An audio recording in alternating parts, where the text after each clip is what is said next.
전 밑바닥에서 왔습니다.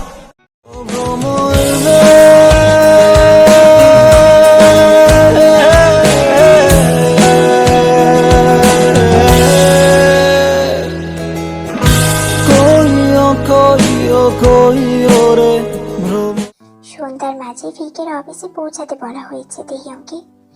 তেহিয়ং আর দেরি না করে ফরিদাকে সব কাজ বুঝিয়ে দিয়ে জিমিনকেও সব দায়িত্ব বুঝিয়ে দিয়ে ভিকের অফিসের উদ্দেশ্যে বেরিয়ে পড়েছে। তেহিয়ং না ফেরা পর্যন্ত বাড়ির সব দায়িত্ব ফরিদা আর জিমিনার। যদিও তেহিয়ং এর খুব খারাপ লাগছিল, কিন্তু এদিকে জিমিনা মনে মনে আরেক প্ল্যান করে বসে আছে। তার বোন শহর ছাড়লেই তার উদ্দেশ্য হাসিল করবে সে। তেহিয়ং সবাইকে বিদায় দিয়ে ভিকের অফিসে পৌঁছে দেখলো স্টুডিওর প্রায় সবাই কনসার্টের জন্য সব কুচকাজ করে অফিস থেকে চিটাগাংয়ের উদ্দেশ্যে বের হচ্ছে। নিচে আসার সময় অনেকগুলো অফিসের গাড়িও দেখতে পেল। ভিকের স্টুডিও তার অফিসের ভেতরেই হয়, এখানে সবার কাজের পথগুলো আলাদা আলাদা। এইসব কনসার্টের স্টুডিও সবাইকে যেতে হলেও অফিসের উচ্চপদস্থ কর্মকর্তা আর কিছু প্রয়োজনীয় ব্যক্তি ব্যতীত বাকিদের যাওয়ার অত প্রয়োজন পড়ে না। সেই অনুযায়ী ভিকের কনসার্টের সোলিস্ট অর্থাৎ প্রধান গায়ক আর লিড গিটারিস্ট যেহেতু সে নিজেই, তাই তাকে ব্যতীত বেসিস্ট, ড্রামার, rhythm guitarist, keyboardist, পারকুশনিস্ট, saxophonist, multi ইনস্ট্রুমেন্টালিস্ট সহ আরো অনেকেই কনসার্টের স্পটের উদ্দেশ্যে বেরিয়ে পড়েছে। আশেপাশে কোথাও জাঙ্কুককে না দেখে তেহিয়ং ভাবলো জাঙ্কুক নিজের কেবিনেই আছে। জাঙ্কুকের কেবিনের দিকে এগোতে লাগলো সে। এরই মাঝে হঠাৎ আয়াস আর আরেকজনের কথা শুনে থমকে গেল। ওরা দুজন রুহিকে নিয়ে আলোচনা করছিল। হঠাৎ করে জানতে পারলো রুহির নাকি খোঁজ নেই। তারা ভয় পাচ্ছে, কারণ ভিকের কনসার্ট আর এই সময় রুহি উধাও। এটা জেনে জাঙ্কুক রেগে গিয়ে না আবার রুহিকে জব থেকে বের করে দেয়। আয়াস রুহির জায়গায় অন্য আরেকজনের ব্যবস্থা করে ফেলেছে, কিন্তু বিষয়টি জাঙ্কুককে জানানো হয়নি। তাই জন্য সে তেহিয়ংকে বলল যেন এই বিষয়ে জাঙ্কুককে সে জানিয়ে দেয়, আর বিয়ে হিসেবে এটা তার দায়িত্বের মধ্যেই পড়ে। তবে হঠাৎ রুহির উধাও হয়ে যাওয়ার কথাটা শুনে তেহিয়ং এর ঠিক ভালো লাগলো না। কিন্তু আপাতত এসব ভুলে নিজের কাজে লেগে পড়তে হবে। সবাই যেহেতু যাচ্ছে, তাহলে কিছুক্ষণের মাঝেই হয়তো সে আর জাঙ্কুকও যাবে। এই ভাবনা নিয়ে জাঙ্কুকের রুমে প্রবেশ করলো তেহিয়ং। প্রবেশ করতে সেটাই দেখলো যেমনটা সাধারণত দেখা যায়। মোবাইলে কি যেন স্ক্রল করে যাচ্ছে জাঙ্কুক। সেই একই রকমের টি শার্ট, চুলগুলো এলোমেলো, রুম ও তার ড্রেস আপ একই, সেই কালো আর লালের কম্বিনেশন। তেহিয়ং এর মাঝে মধ্যে অবাক লাগে, একটা লোকের এসব কালার পছন্দ, তার মানে কি সব সময় একই থাকতে হবে? তবে তার সবচেয়ে বেশি মায়া হয় জাঙ্কুকের এলোমেলো চুল দেখে। মাঝে মধ্যে তার রেগে গিয়ে ইচ্ছা করে জাঙ্কুকের চুলগুলো ধরে ঠিকঠাক করে সাজিয়ে দিতে। এত সুন্দর চুলের কেউ এই অবস্থা করে রাখে নাকি? কিন্তু তার এই স্বপ্ন বিশাল এক দুঃস্বপ্নের মতো। এই কাজ করার দুঃসাহসিক ভাবনা চিন্তা করাও ঘোর অন্যায়। জাঙ্কুকের কেবিনে ঢুকতেই তেহিয়ং প্রতিবারের মতো চিন্তা ভাবনার ঘরে চলে যায়। এদিকে তেহিয়ং অনেকক্ষণ চলে যাওয়ার পরও যখন কিছু বলল না, তখন জাঙ্কুক পায়ের উপর পা তুলে ফোনের উপর স্ক্রল করতে থাকা অবস্থাতেই বলল, এটা আমার কেবিন, ভাবনা চিন্তা করার কোনো আলাদা চেম্বার না। ভিকের কথা শুনতেই তেহিয়ং দাঁত খিঁচে নিজের ধ্যান থেকে ফিরে এলো। তার সাথে প্রতিবার এমনটা হয়, কেন হয় কি জানে। তখনই নিজেকে সামনে নিয়ে বলতে লাগলো, স্যার, আপনার সাথে একটা বিষয় কথা বলার ছিল। জাঙ্কুক কিছু বললো না। তেহিয়ং জাঙ্কুকের নীরবতাকে অনুমতি হিসেবে ধরে বলল, স্যার, মিস রুহিকে কোথাও পাওয়া যাচ্ছে না। আজ আপনার কনসার্টের কিছু কাজের দায়িত্ব ওনার ছিল, যেহেতু উনি মিসিং, আর তাই ওনার সব দায়িত্ব অন্য আরেকজনকে দেওয়া হয়েছে। ভিকে তের দিকে না তাকিয়ে নির্বিকারে বলল, ওকে। তেহিয়ং কথা শেষ করে এবার চলে না গিয়ে দাঁড়িয়ে রইল। কিছুক্ষণ চুপচাপ দাঁড়িয়ে থাকার পর জাঙ্কুক নিজ থেকেই বলল, কিছু বলার থাকলে তাড়াতাড়ি। তেহিয়ং মনে মনে বিরক্ত হলো। এই নাকি রকস্টার, কিন্তু ওসবের কোনো কাজকর্ম একে করতে দেখা যায় না। অথচ বিশাল এক অফিস খুলে রেখে সারাদিন তো ভূতের মতো থেকেই খালি ফোন চালায়। তাহলে তো ভাব দেখানোর কি আছে?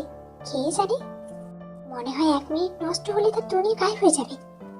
হ্যাঁ, কপাল খারাপ দেখেই হয়তো এর কপালে এসে পড়তে হয়েছে, না হলে জীবনেও এইসব উদ্ভটের পাল্লা স্বেচ্ছায় পড়তাম না। তেহিয়ং নিজের বিরক্তিগুলো একপাশে রেখে তটস্থ হয়ে বলল, স্যার, প্রায় সবাই তো চলে গিয়েছে, তাহলে আমরা কখন যাব? তেহিয়ং এর কথা শুনে মোবাইলের দিকে তাকিয়ে থাকা অবস্থাতে জাগু বলল, কনসার্টে? তেহিয়ং মনে মনে একটু বিরক্ত হয়ে ভাবল, আজব, এই বেটা কি জানে না যে আজ রাতে তার কনসার্ট আছে? কই, কালকে তুই নিজেই ডেকে আমাকে খবর দিল, তাহলে এখন এমন ঢং করছে কেন? কিন্তু মুখে তেহিয়ং বলল, জি, আমরা কনসার্টে আজ যাচ্ছি না, কাল রাতে বের হবো। তেহিয়ং এর মস্তিষ্কে জাগকের কথা পৌঁছাতে চমকে উঠল তেহিয়ং। এই বেটা বলে কি, কনসার্ট তার আজ, অথচ সে বলছে কাল যাবে? মাথার টাটটা ছিঁড়া নাকি? কিন্তু তেহিয়ং এসব না বলে মুখে মুচকি হাসি বিদ্যমান রেখে বলল, এসব কি বলছেন স্যার, আপনার কনসার্ট তো আজকে, তাহলে আজকে না গিয়ে কালকে কিভাবে যাব? আমার আজ কনসার্ট করার মুড নেই। তেহিয়ং যেন বিস্মিত হলো, মনে মনে ভাবলো, এই লোকের মাথায় নিশ্চিত সমস্যা আছে, না হলে এই লোক তো তার সাথে মশকরা করতে আসবে না নিশ্চয়ই। স্যার, কি বলছেন? আজ আপনার কনসার্ট, এটা তো সবাই জানে, আর সবাই সে উদ্দেশ্যে দেশের নানা জায়গা থেকে আজ রাতে কনসার্টের উদ্দেশ্যে চিটাগাঙে চলে গেছে। ওনারা সবাই আপনার জন্য অপেক্ষা করে থাকবে, আর আপনি যদি না যান তবে এতগুলো মানুষের শুধু শুধু ভোগান্তি বাড়বে। 8টার মধ্যে সবাই খবর পেয়ে যাবে আজ আমি কনসার্টে যাব না। আর কনসার্ট আজ নয়, কাল রাতে হবে। এরপর মনে হয় না আর কোনো প্রবলেম থাকার কথা, আর যদিও থাকে তবে আমার কিছু করার নেই। তেহিয়ং এর কেন যেন রাগ হলো, তাকে সবাই আইডল ভেবে তার ভক্তরা এই জন্য কি পাগলামো করে? মানুষের ইমোশন নিয়ে খেলে এরা কি মজা পায় কে জানে। স্যার, আপনি একবার আপনার ফ্যানদের কথা ভেবে দেখুন, তারা কতটা আশা নিয়ে আপনার কনসার্টের জন্য অপেক্ষা করছে। আপনি যদি আজ না যান তবে তাদের ইমোশনে পুরো পানি ঢেলে যাবে। এতক্ষণ নিজের ফোন স্ক্রিনের দিকে তাকিয়ে রইল, এবার তেহিয়ং এর কথা শুনে তেহিয়ং এর দিকে তাকিয়ে পড়ল, সো হোয়াট? হুট করে তাকাতেই তেহিয়ং চমকে জাগকের লালচে মনিযুক্ত চোখের দিকে কিছুক্ষণ তাকিয়ে থেকে নীরবে এক দীর্ঘ নিঃশ্বাস ফেলল। তারপর ঠোঁটে ঠোঁট চেপে কিছুটা বৃথা হাসি দিয়ে বলল, নাথিং, যেটা আপনার ভালো মনে হয়। তাহলে এখন আসি স্যার। জাগুক আবারও ফোনের দিকে তাকিয়ে বলল, ওকে। তেহিয়ং আর দাঁড়ালো না, উল্টো ঘুরে রুম থেকে বেরিয়ে আসতে আসতে বিড়বিড় করে বলল, এই ব্যাটারে যে বিয়ে করলে নিশ্চিত সে এমনিতেই মরে যাবে। তেহিয়ং কথাটা বিড়বিড় করে বলতে গিয়ে কিছুটা জোরে বলে ফেলায় জাগুক সম্পূর্ণটাই শুনে ফেলল। জাগুক তেহিয়ং এর দিকে তাকিয়ে পেছন থেকে ওর চলে যাওয়া দেখতে লাগলো। এরপর কি যেন ভেবে পাকা হাসি দিয়ে বিড়বিড় করে বলল, কিন্তু তুই তো বেঁচে আছিস। বাড়ির ডুপ্লিকেট চাবি সবসময় তেহিয়ং এর কাছে থাকায় সে ধীরে সুস্থে বাড়ির ভেতরে প্রবেশ করলো। রাতও এমনিতেও অনেক, তার জানা মতে বাড়ির সবাই নিশ্চিত এখন ঘুমিয়ে পড়েছে, কিন্তু বাড়িতে প্রবেশ করতে তার অন্য কিছু মনে হলো। পুরো বাড়িতে ডিম লাইট জ্বালানো, অনেকটা অন্ধকার অন্ধকারই লাগছে। নিচতলা থেকে সবকিছু ঠিকঠাক মনে হলেও উপরতলায় তার মোটেও ঠিকঠাক মনে হলো না। তেহিয়ংদের বাড়ির উপরতলায় অনেকটা রহস্য রয়েছে। এই রহস্যের সৃষ্টি তার বাবাই করেছেন, কারণ তার বুঝ হওয়ার পর থেকে উপরতলায় সাধারণত কাউকে তিনি যেতে দেন না। তখন থেকে তেহিয়ংও আর কাউকে উপরে যেতে দেয় না। অন্যদিকে তার বোন জেমিনা এই নিয়ে প্রচুর আগ্রহ, কিন্তু বোনের জন্য তার আগ্রহ সবসময় চাপা পড়ে যায়। আর তেহিয়ং এর মনে হলো তার বোন হয়তো আজ এই সুযোগই কাজে লাগিয়েছে। মনে মনে ভাবলো তেহিয়ং, এই মেয়েটার শুধরালো না। দ্রুত ধীর পায়ে অনেকগুলো দিন পর সিঁড়ি বেয়ে দোতলায় প্রবেশ করলো দেহিয়ং। বাড়িটা অনেকটা বাংলা বাড়ির মতো। বাড়ির ভেতরে দোতলা সিঁড়ি। বিষয়টি এমন নয় যে সে কিংবা তারা দোতলায় কখনো যায়নি। পরিষ্কার পরিচ্ছন্নের জন্য প্রায় দোতলায় যাওয়া হয়, কিন্তু দোতলায় একটা রুম আছে যেটা অনেক বছর ধরে বন্ধ। আর সেই রুমের তালার চাবিও তার বাবার কাছেই আছে হয়তো। কিন্তু সমস্যা হলো, যখনই তার বাবাকে এই বিষয়ে কিছু জিজ্ঞেস করা হয় তখনই সে প্রচন্ড প্যানিক করে এবং ঘাবড়ে যায়, সাথে প্রচন্ড অসুস্থ হয়ে পড়ে। যে বিষয়ে তার বাবা অসুস্থ হয়ে যায় সেই বিষয়ে ঘাটাঘাটি করার মেয়ে দেহিয়ং নয়।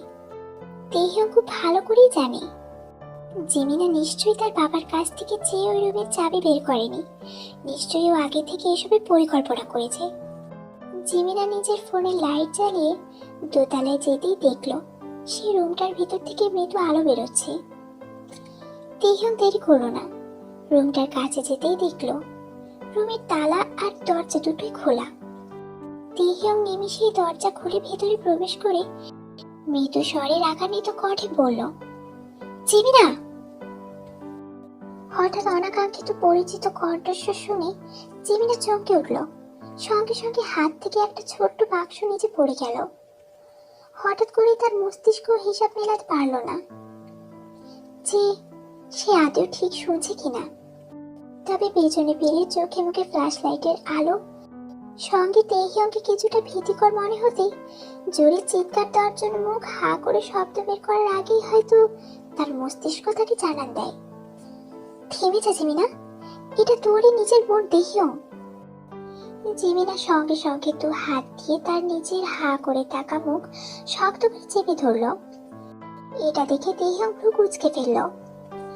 অন্যদিকে জিমিনা নিজেকে একটু স্বাভাবিক করে একটু উচ্চস্বরে বলে ফেলল, আপু তুমি? অন্যদিকে দেহিয়ং সাথে সাথে বলল, জিমিনা আস্তে, বাবা এসব জানতে পারলে কেলেঙ্কারি হয়ে যাবে। 1 মিনিট, বাবা তো ঘুমাচ্ছে। বোনের কথা শুনে জিমিনা মাথা ঝাঁকিয়ে বলল, কিন্তু তুমি তো বলেছিলে আজ তোমাদের কোম্পানি থেকে ঢাকার বাইরে যাচ্ছে, তাহলে তাহলে তুমি এখানে কি করছো? দেহিয়ং এবার নিজের শান্তশিষ্ট চেহারার পরিবর্তন করে কিছুটা গম্ভীর আর রাগান্বিত করে জিমিনাকে বলল, সেটা না হয় পরের কথা, কিন্তু তুই এখানে কি করছিস সেটা আগে বল। দেহিয়ং এর কথায় জিমিনা ঢোক গিলে বলতে থাকলো, আমি আমি আমি আসলে তুমি আসলে একটা অবাধ্য মেয়ে। তোমাকে যেটাই নিষেধ করা হবে তুমি ঠিক ওটাই করার জন্য সুযোগ খুঁজতে থাকো। মাথার মধ্যে শুধু সেটাই ঘুরতে থাকবে। কখন তুমি তোমার মোক্ষম সুযোগ পাবে আর সেই নিষিদ্ধ কাজের জন্য উঠে পড়ে লাগবে, তাই তো? জিমিনা ইনোসেন্ট মুখ বানিয়ে দেহিয়ংয়ের উদ্দেশ্যে বলল, আপু এভাবে বলো না প্লিজ, আমি তো শুধু, আচ্ছা তুমি আমাকে পরে বকাঝকা করো, আপাতত তুমি এটা দেখো আমি কি পেয়েছি। দেহিয়ং জিমিনার কথা শুনলো না, বরং আবারও রাগান্বিত কণ্ঠে বলল, আগে আমার কথা শেষ করতে দাও। তুই ভালো করে জানো একটু পর আর আমি তোমাকে কিছুই বলবো না, কারণ ততক্ষণে তুমি আমার ভোজন ভাজন বুঝিয়ে ঠান্ডা করে ফেলবে। দেহিয়ং এর কথা শুনে জিমিনার যেন হাসি পেল। তাই এমন সিচুয়েশনে কোনো প্রকার নিজের মধ্যে ভীতি না রেখে মুচকি হেসে বলল, আমি জানি তো, তুমি তো আমার কোল্ড কফি, শুধু মাঝে মধ্যে একটু হট হতে চাও।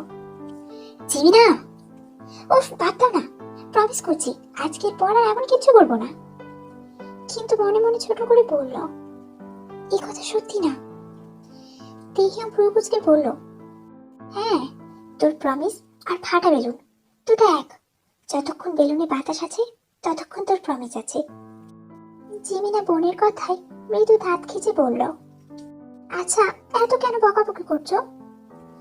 এখানে আসা নিষেধ, কারণ বাবা এই জায়গার নাম শুনলে অসুস্থ হয়ে যায়।